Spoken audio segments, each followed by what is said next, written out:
I think it's always good to have those conversations. How can we keep moving it forward? But there also needs to be the flip side of that and talk about, where we are in terms of, BRI is the highest it's ever been. And from a financial standpoint, it's actually the healthiest the league has ever been. Yeah, I mean, I could read some bullet points for you if you would really like me to. Let's get the facts, man.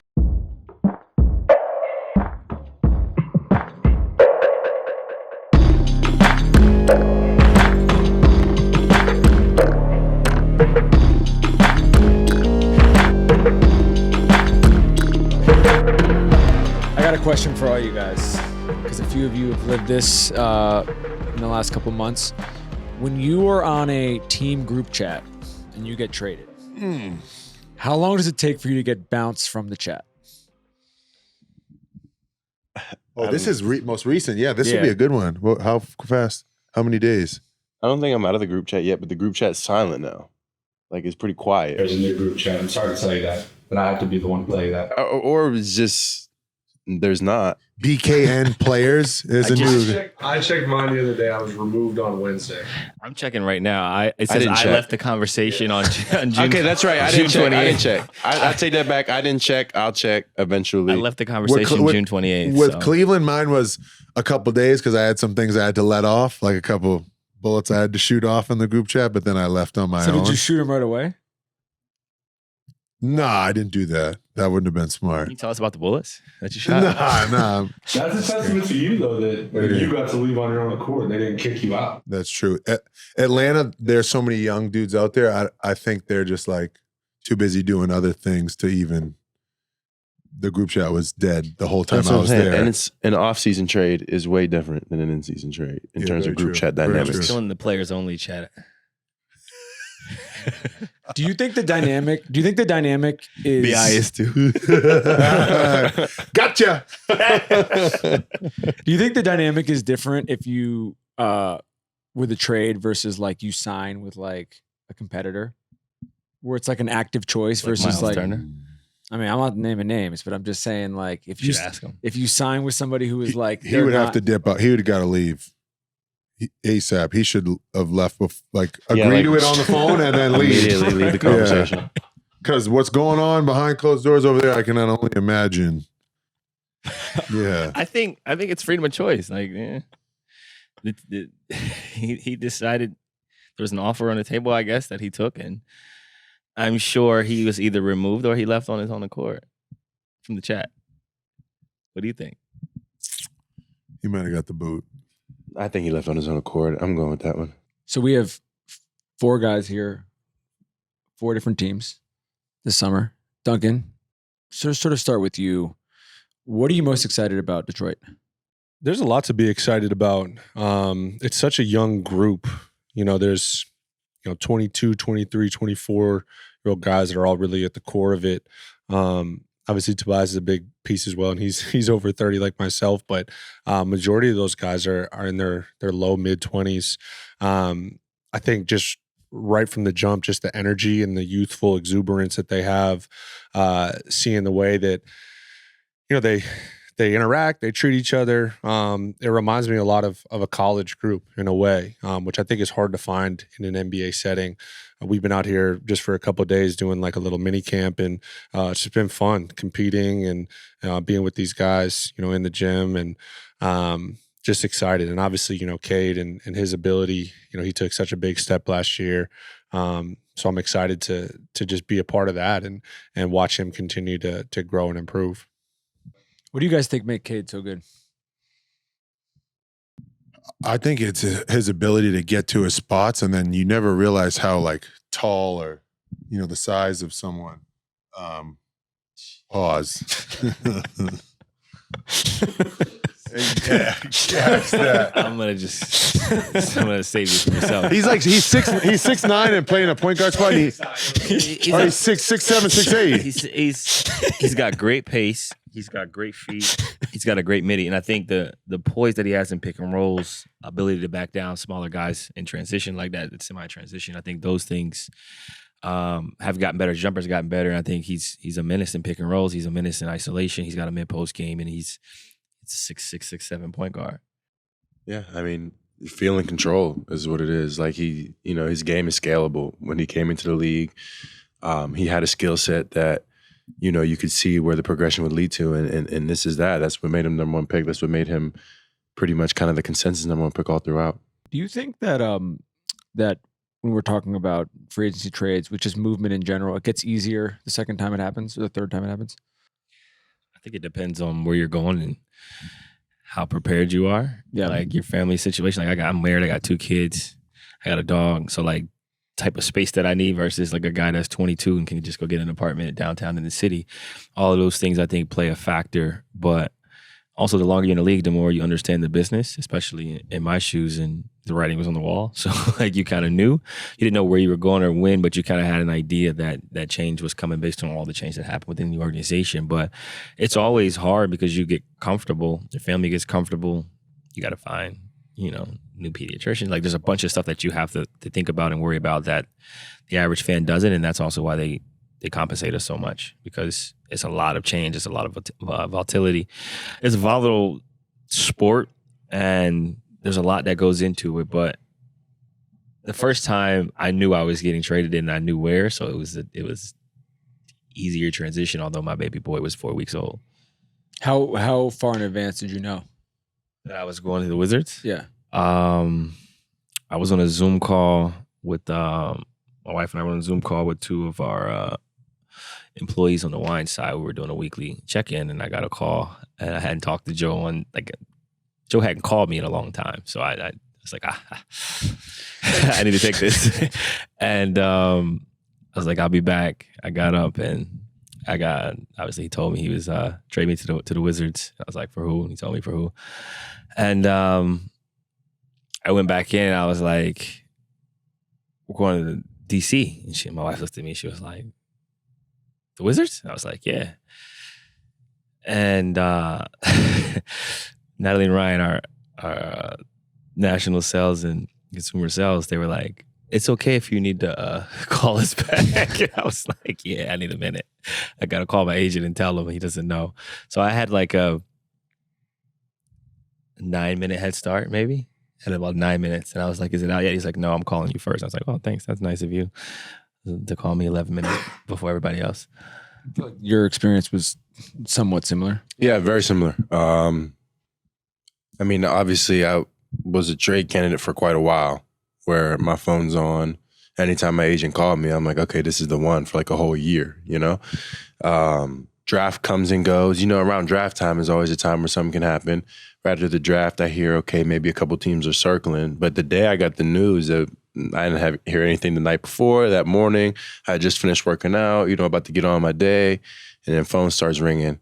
And I could tell as soon as my agent called me that, like, just the tone of his voice was serious. Not like bad serious, but just like, straight to business. And he's like, something's happening, Denver. Like, I think it's gonna be finished up any minute now. He's like, hold on, that's Sean Collins.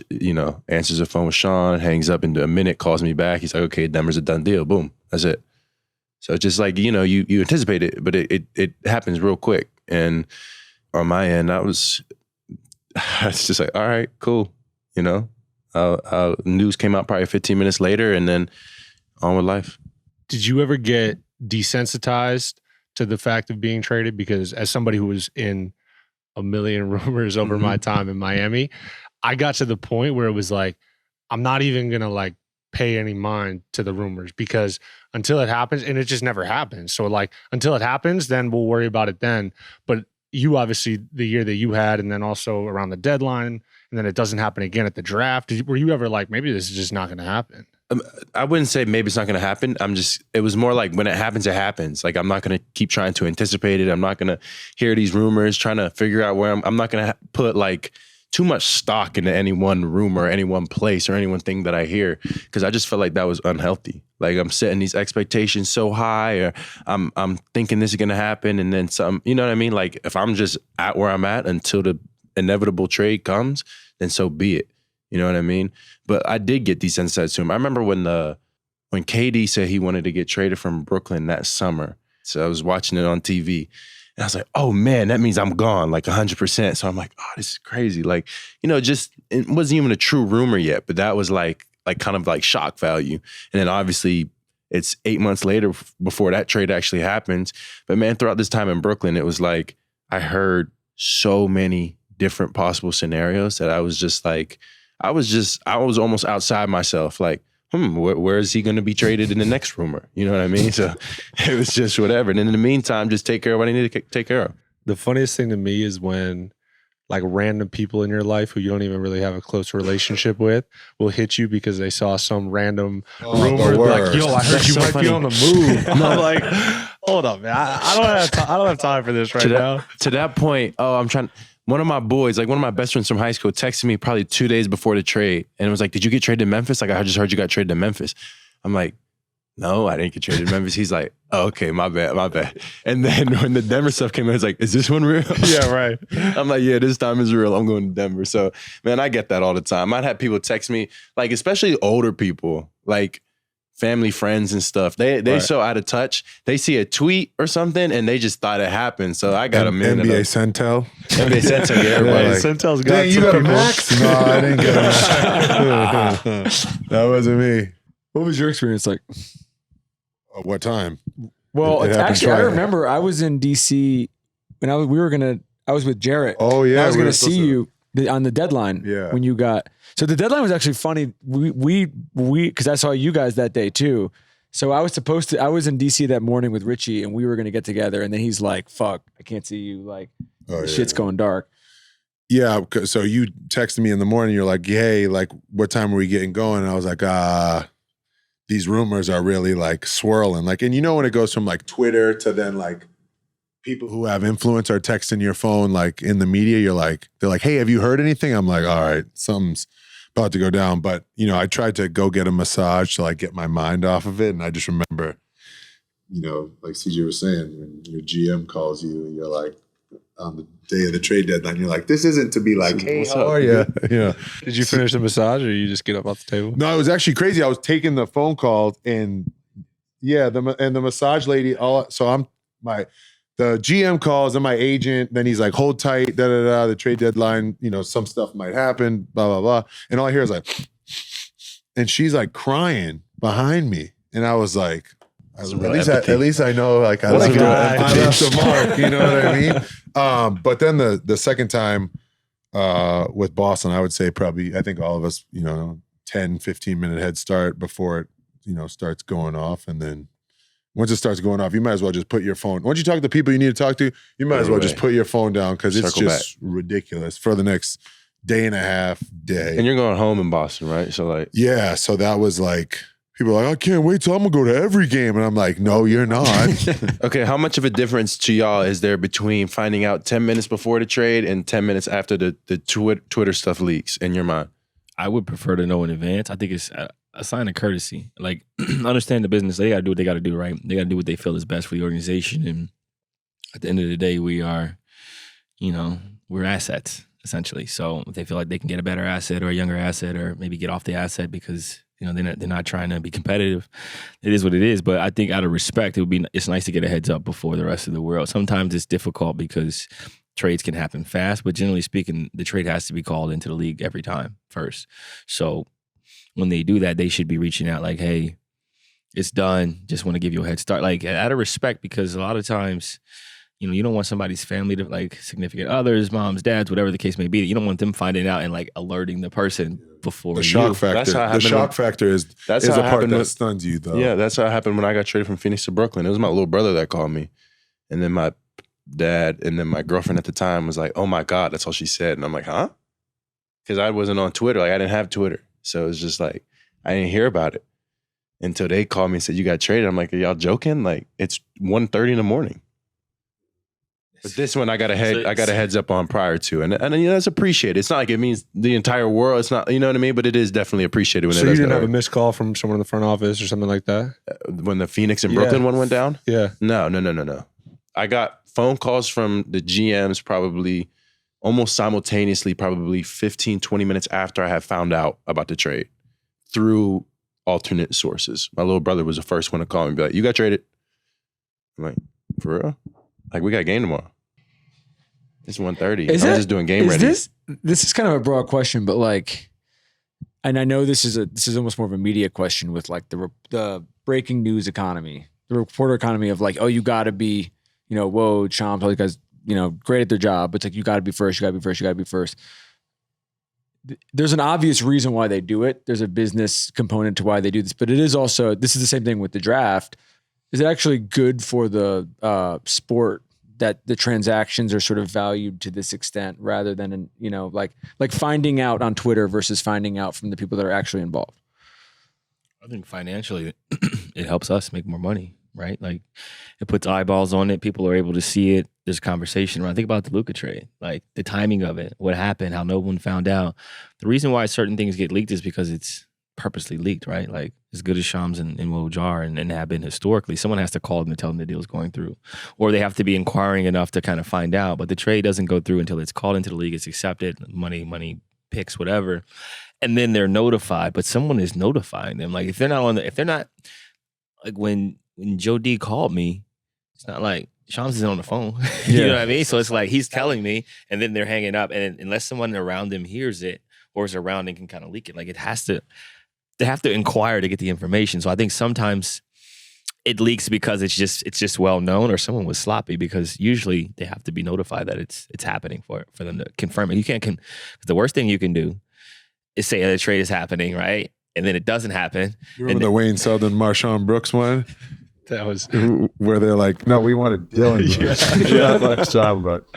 Which Marshawn Brooks, you're a bucket getter, so no disrespect here at all. To CJ's point, we're definitely all beneficiaries of it, because if you look at it, there's really only 8 to 10 teams that can really compete for a championship. So the rest of those fan bases are like, all right, who are we getting at free agency? Who are we getting at the deadline? What's happening? Who are we drafting? So those are all access points for fans to get more excited around the league. I do wonder, with Woj being done, like Shams really has a monopoly on all the information now. Like when it was those two, there was like an arms race of like who's going to break what. And I think you also saw that impact around free agency when like as soon as 6 p.m. hit or 3 p.m., depending on where you were, it was like rattled off tweets, right? I think Josh Hart made a joke about like what happened to the league I love this year. A lot of it's now also people are like delaying it because of teams have gotten caught up with, pre-negotiating, all that sort of stuff. But Shams, but we didn't have a 60th draft pick because of that. That's right. Exactly. That's crazy. I was like, well, wait a second. What happened to Mr. Irrelevant? Yeah. But like Shams doesn't compete with anybody anymore, really. Like who else is out there that can compete with him on scoops? Nobody right now. He does it monthly, but on one hand, it does kind of add like a dramatic effect. You know what I mean? Like just how quickly that news gets pumped out. Maybe there was like, it's like reality television to an extent. Like, man, how'd this information get out? Is it real? Is it reliable? Is it true? Sometimes it's not. Sometimes it is. Sometimes it's partial truths. But whatever it is, like, when that breaking news Shams hits, it's like, grab your popcorn. Something's going down. Where were y'all when the Luka thing happened? I was in the bed. I actually had a road trip I needed to pack for the next day. And I was laying there and I seen it. And I was like, is this real? Zion called me right away. He was like, I was like, I'm going to call you right back, bro. Dame called me. So then I was just going down the list of just talking to guys. And I'm like, yo, is this true? Like, is this? And you're waiting for like, and then he's like, yes, this is true. Like, I did not get hacked. And we're like, yo, this. I guess it's got to be true. And then you're waiting for ESPN. Now you turn the TV and you're like, yo, they got to show this. If they put it on here, like, it's definitely true. And the team group chat was hopping. And it was like 12:30 and I was in Cleveland. And that bing, bing, ding, ding, ding, ding, ding. It was, that one was impressive. Like out of all the things that have happened in the league since I've been in it, there was no breadcrumbs. Like no one knew that this was getting cooked up. Like, no one had any idea. It wasn't talked about. They were very strategic with the execution of this. And like credit Nico and buddy in LA, Rob Pelinka. Yeah, Pelinka, because no one had any idea. Like it was never like a discussion where like there's no tweets about this. What were the other, if you were to like rank your other 3 or 4 most shocking, since you guys have been in the league, moments like that? In terms of where were you when, probably the be all end all was Kobe passing for me, for sure. I mean, I remember vividly where I was, what I was doing, who I was with. I don't know if there's any, obviously, I mean, we're talking about life and death. There's no like trade or circumstance that could outweigh that. That was, once again, one of those moments where you're like, there's no way this is real. I have to agree with that. I mean, we were in Memphis. I was about to take my pregame nap. Like, I remember it like it was yesterday. Yeah, so I was at La Province, this restaurant in Oregon, about to pick up some French toast, and I was like, just sitting in the car like, this is crazy. Like, I had just talked to Kobe on Twitter, and he was like, I'll do your podcast. And I was like, for real? You know what I mean? So it's crazy. There are all these conversations about player movement in general, the pros and cons of it. I think there's a lot of arguments from a business standpoint that it is good for the business. When you're looking at these discussions overall, as people that are a part of it, but then are also consumers and, you know, fans of the business, what's your feeling on sort of like the pros and cons in terms of the fact that like we're sitting in this room, everyone here is on a different team, you know, and it's like, this is not even that unique of a proposition. It's just, this is just how the league is now. I think if you have, I shouldn't say the luxury, but if you have the privilege to be able to continue to be a good player in this league, then you should somewhat expect to play on multiple teams, right? There's very few people that have like stuck on one team, you know, throughout their careers. There are obviously the great ones that do that, and then people that have kind of cemented themselves in, you know, certain franchises. So I think it's to be expected. I think more or less the point that CJ touched on is like just being made aware before everyone else is made aware. Because at the end of the day, like, yes, we make a lot of money, we're compensated very well, but like when someone else knows my personal business, when, you know, my salary's out there, everything else is out there, like I would much rather know where I'm being uprooted and uplifted to, rather than, I don't want to say disrespected, because it's not even that. It's just like, just fill me in before this, because I don't expect to play on one team for the rest of my career. And I know it's an inevitable thing. Like it happens, like it's a business, and you know, you don't take it personal. But I think when you can actually bring the human aspect back into the business and be like, all right, I'm gonna let this person know that this is about to go down. I feel like, all right, like it stings, but I can appreciate like you actually saw the human side of this and were like willing to let me know before anything actually went down. How are you juggling? I mean, there's news today. You guys just all came from the PA meeting. Fred VanVleet's going to be the new president. We were joking we should have had champagne here to toast the. Yeah, we gotta give this guy some flowers. The party will be tonight. I guess like your reflections just like on this run now, because this has been a thing that you know have had an amazing career before you got into this, and all of a sudden this is now a second full-time job for you to manage everything as a part of this, and sort of your perspective like today, really, of all days. Yeah, no, I mean, I got drafted in the league in 2013, and I was fortunate enough to, you know, see some of the changes that have occurred in the league. Obviously, seeing free agency in 2017, right, when, you know, there was a big spike in, you know, pay and performance, and seeing the COVID years, right, 2020, what that was like, what went into kind of preparing for the bubble, you know, working alongside CP and just kind of seeing what went into going to the bubble, what went into that season, that return to play, what that looked like from no fans to having fans, all those things we went through, and then to the last CBA we just went through, and then just seeing the new TV deal and how great the game has continued to look at, how great the game has continued to grow. I think the game is in a great place, and there's obviously things that we can do better as athletes, right, in terms of our day-to-day stuff, but there's also things that we can do better in partnership with the league, right? Like the CBA is not perfect. Like I've never gone on the record saying that, but everything's negotiation. And I think we're at that point now where the pod is continuing to grow. Guys are continuing to make more money, and you know, there's a lot of conversations about mid-level. There's a lot of conversations about the non-taxpayer at mid-level. There's a lot of conversations about the vet minimum, the max, and kind of where things are. But from a statistical standpoint, you know, we're heading in a really good direction. Guys are making more money, and the mid-level is not being neglected in the statistics show it. Although there are some things that can be improved upon in the CBA. Obviously, we talk about the second apron. We talk about aggregating salaries, and you know, there's a lot more player movement right now. People have talked about free agency and how there's changes. A lot of guys are moving more than they have before, and there's also more parity in the league, and there's a lot of things that are going on within the league. But this wasn't like a my agenda type of situation. You know, we had a collective bargaining agreement to try to do what's best for the players, and things were proposed, and we had to kind of have a conversation about it to kind of figure out what was best. But all in all, I think we're heading in a good direction. And the more dialogue that we can have, the more conversation that we can have in terms of ways to grow the game, the more players can continue to voice, their thoughts and opinions, more so amongst us as players, so that we can kind of go to the bargaining table and have those discussions. I think it'll be better. But I think the game has grown immensely, from 2013 to 2025, guys make more money.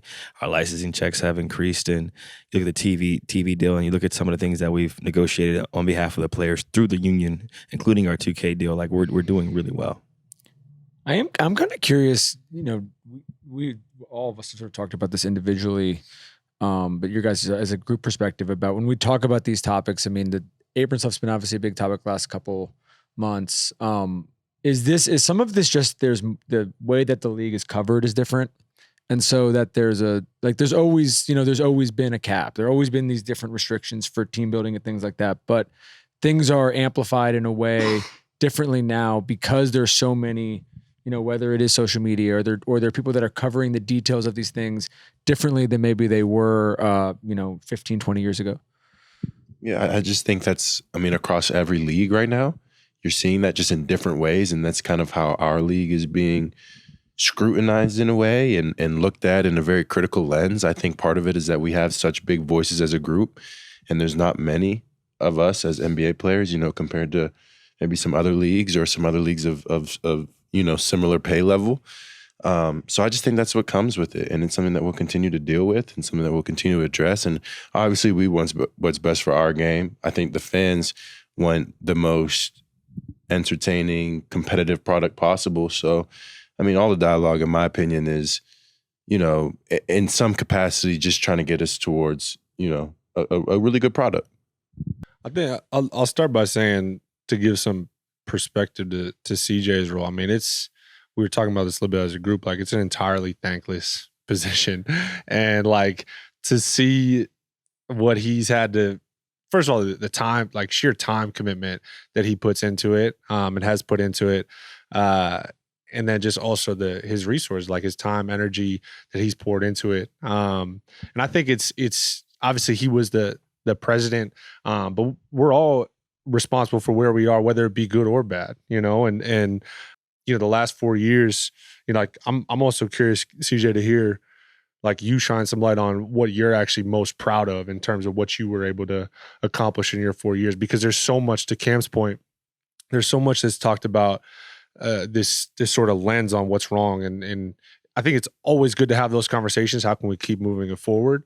But there also needs to be the flip side of that and talk about, where we are in terms of, BRI is the highest it's ever been. And from a financial standpoint, it's actually the healthiest the league has ever been. Yeah, I could read some bullet points for you if you would really like me to. Let's But get some facts, man. I guess give you some facts, for the factors out there.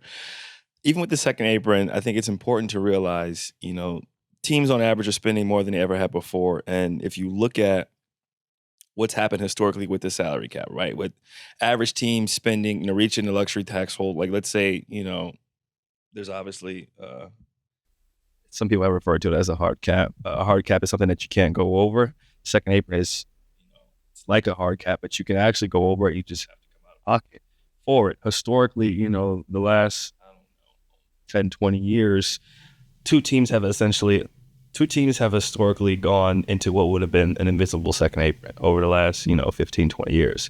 We know who those teams have been historically, but I think the important thing to remember is that the middle class, is not being affected. I think they've talked about that. There is more movement. Guys are getting traded more. There's more movement. Teams are strategically kind of figuring out when they would like to spend money, right, based on what free agents may be available. There's a free agent that could be available from the Milwaukee Bucks soon. Like there's things that are occurring within the league that may deter teams from wanting to spend money. But I think the biggest thing is figuring out what the members want. Like that's the biggest thing. Like I didn't devise a plan to try to like conquer the world. Like I don't have that much power. I didn't have that much power. I didn't have that much control.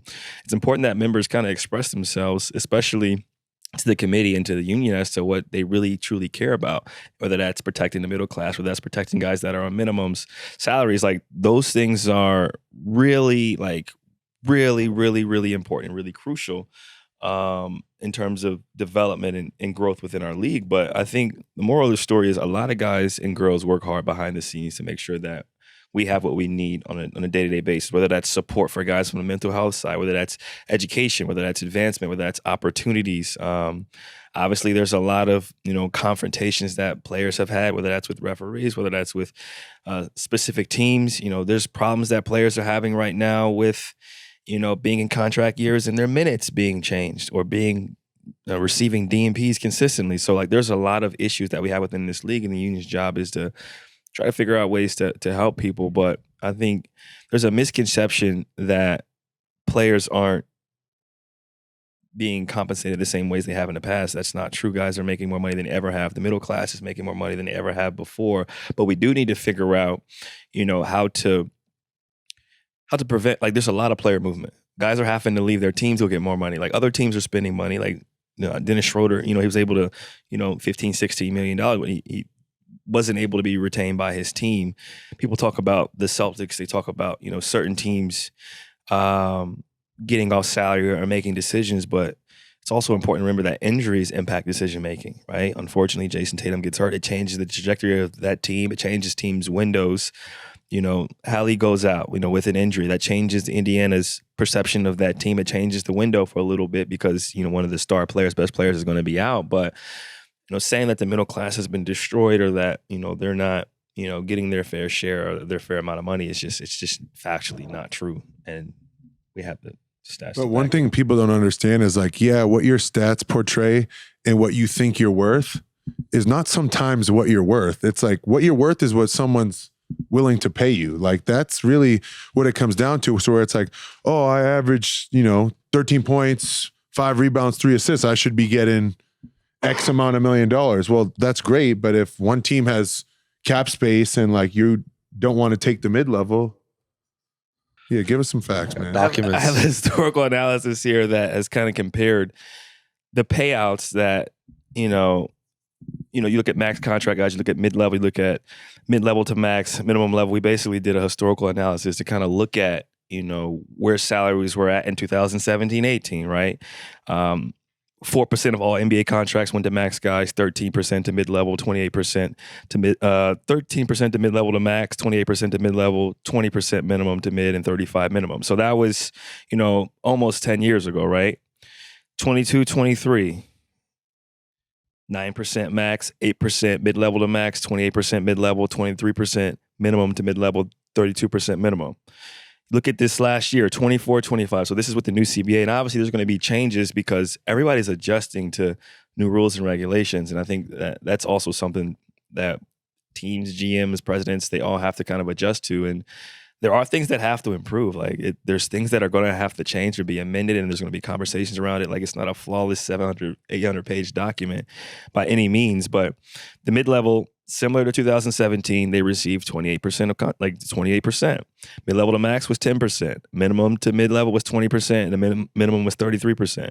Max contracts, although we're seeing a lot of them because it's a big deal and the numbers are so high because the money has continued to increase, it's still at 9%, similar to what it was in 22-23, which was before the new CBA kicked in. So it's like there's a misconception around it, but we're not, the union as a whole, it's not flawless, but it's all a negotiation. And I think there's a lot of noise around the lack of player movement because there used to be a lot more big splashes in free agency, and now it's more of an extension league. If we're being honest, a lot of guys are getting extensions because teams may have money and may not want to spend it, or they may not have it or want to dip their toe in that. And you talked about it. How many teams realistically have a chance of winning a championship every year? Yeah, maybe 8 to 10. Think that they can have a chance to. To your point, I think part of, and you sort of mentioned it, you said in 17 it was 4% were max. This past year, 9% were max. So you're talking about that number has more than doubled, going from 4% to 9%. Since 2017. Right. But before the new CBA kicked in 2022, 2023. It was the same 9%. Yeah. But to your point you were making earlier, that's also coincided with the facts that the max contract is as high as it's ever been because it stayed relative to the cap and the cap keeps going. So what you're seeing is public outcry of the discrepancy between what guys were making and what guys are making. Now, I actually believe, and I think you could make a strong actual argument, like a guy like Steph Curry is probably the most underpaid guy in the NBA in terms of what he means to a franchise. So I'm not over here saying guys shouldn't be making, this, that, or whatever. Those max guys are in reality what's driving the league. I was just in the meeting, so it was interesting to see that middle market has stayed the same, because I didn't necessarily know that the numbers supported it, but there has been this like public narrative. And that's also just insight into how public narratives can create quote unquote truths that aren't actually there. Like you get people talking about, oh, the middle market's gone or whatever, when, like you said, it very much is exactly the way it's been. Yeah, but it's not perfect, and I don't think anybody's going out and saying it. There's things that need to change, and as we kind of maneuver through the new waters of the CBA, we got to have those dialogue and those conversations. Minimum guys got to be speaking about their experiences, what it's like. How was your free agency? Mid-level guys, how is your free agency? What's it like? We know that free agency has shifted. It's changed. It's more of an extension league, and that's where we're at. But also, more and more teams are going to have money off the books, especially when, like you said before, teams operate based on whether or not they can win. Like, is this our window? How old are our best players? What's the average age of our team? Who's on a rookie deal? Who's not? Who do we have to pay? Who's extension eligible? All those things. And I think another thing that we have to fix in the CBA, and we'll have a discussion about it, and obviously I'm not president anymore, but you shouldn't be punished for drafting well. Like, if you draft well, we've seen some teams be really fortunate in the draft. And now you get to that position Oklahoma City's going through right now, where you got to pay a lot of players who are really good and you draft them. You shouldn't be punished for drafting well. You should be able to pay and keep and retain the players that you've drafted.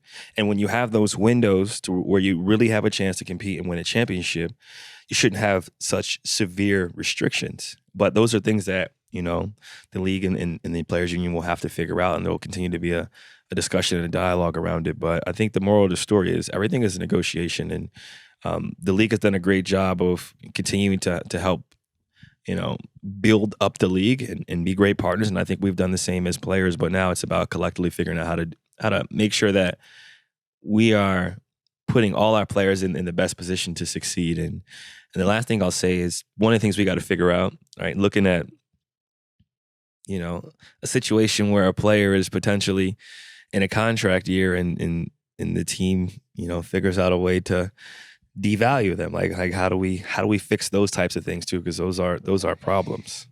How often do you think that happens? You've been watching the league. Can you name some situations in which that's occurred in the last 2 years? I mean, I think it's you have to do it because we play. I think that it's hard to, yes, probably, but I think it's hard to say from my vantage point. I think it's hard to say if you're not in the locker room. I think that people are very good at, there's two sides to every story. And like there's an example right now in the Bay. I think that you could probably they would probably there'd be a different conversation about what's going on up there. But I'm like, there's one side from the players, there's one side from the coaches in the front office. And I'm like, I'm not going to say who's right. It's like, I feel like you have to be there for them, but I'm more curious, like if you think that that's a thing that happens frequently and it just doesn't usually get out. Like it doesn't usually become like a media story. I don't necessarily think that it's like teams are consistently not playing good players so they can pay them less or so that their market is dried up. But teams will make you go get an offer sheet.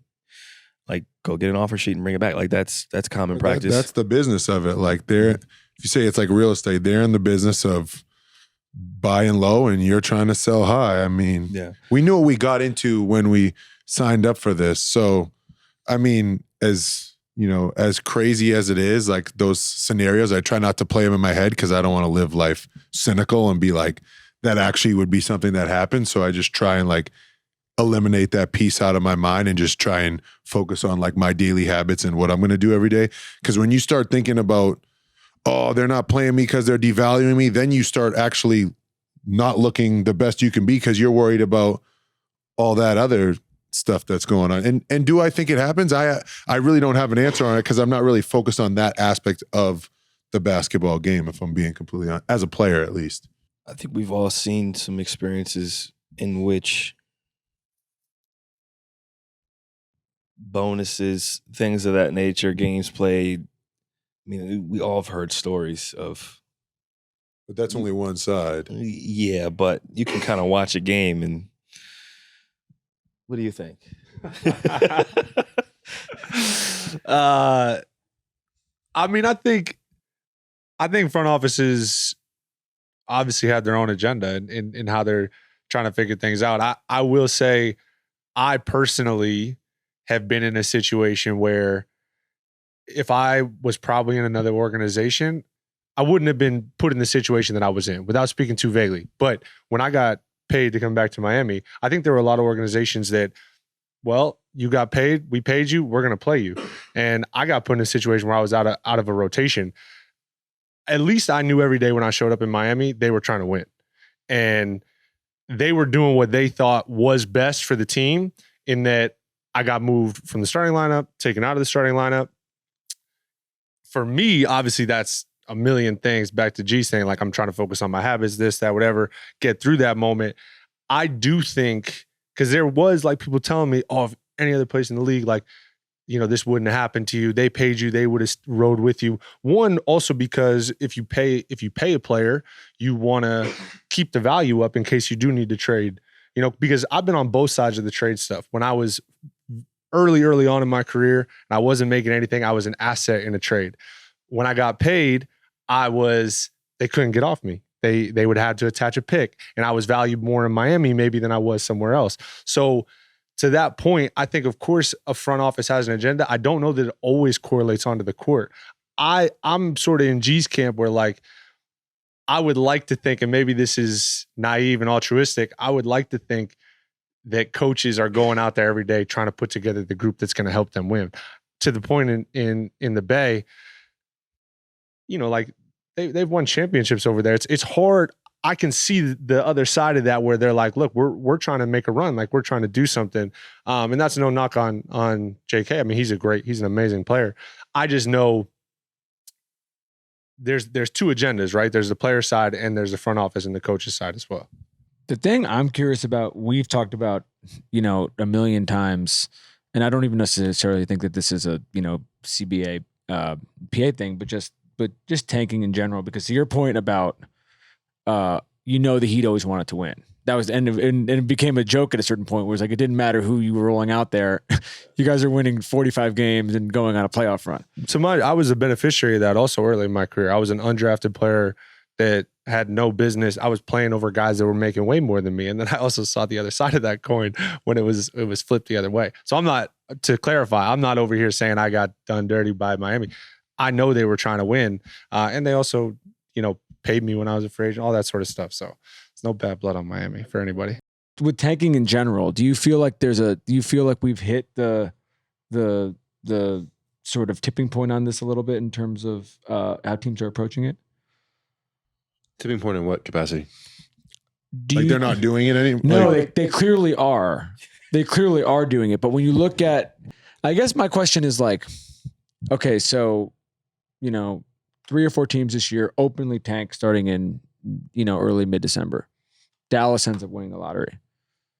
You know, they were not rewarded at all for that behavior.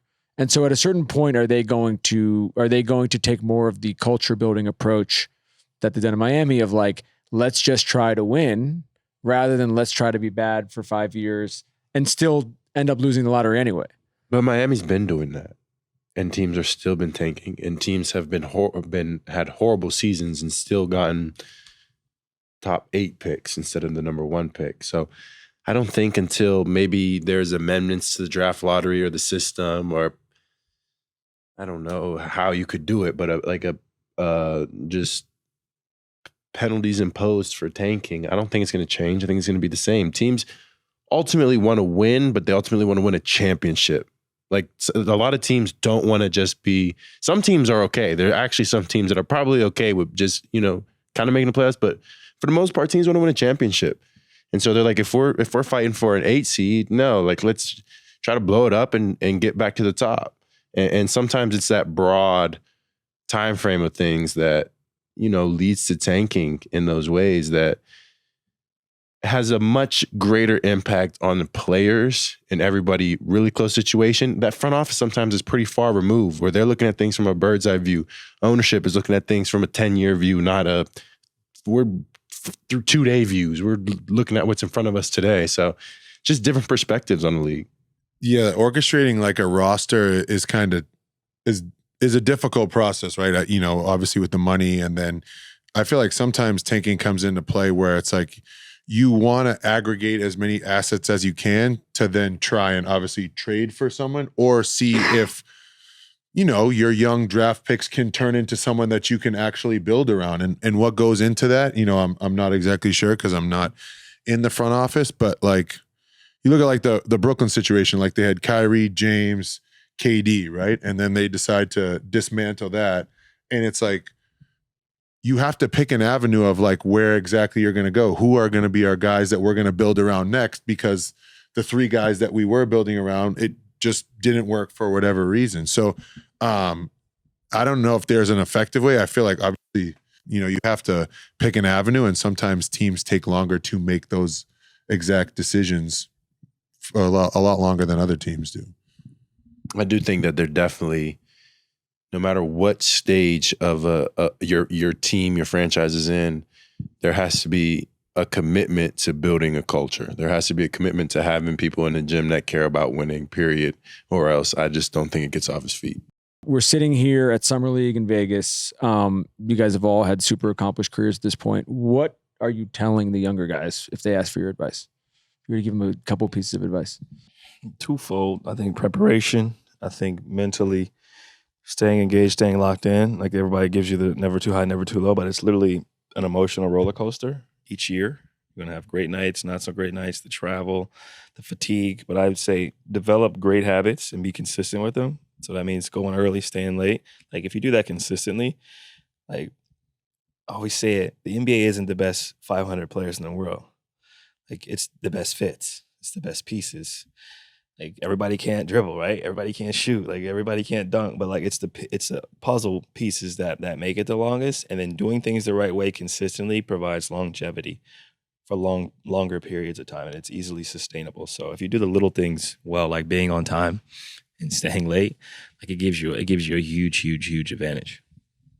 That's fantastic advice. I would steal that and harp on a lot of those same things. I'd also say, and this isn't a knock on like a younger generation, but like the urgency has to be incredibly high, especially early on. Obviously, if you're a first round pick, I think it's different. But even now, like the windows are so tight. You have such a short window to prove yourself, prove that you're capable, that you belong. You don't really have the time to do the cool thing. Like, I'm just out here doing my thing. Like, coach is fucking me up. I'm not getting this opportunity, that opportunity. Like the urgency has to be high and the accountability has to be high. Like it can't always be somebody else's fault, somebody else's issue. It has to look inward. That's definitely something that's a hard truth that I've learned throughout my career. Yeah, I think for the biggest thing to harp on what they were talking about is just don't ever give in to an excuse to quit. Like Duncan was mentioning, like, coach ain't letting me doing this, coach ain't like whatever your game was, you need to find a way, like CJ was talking about, to fit in.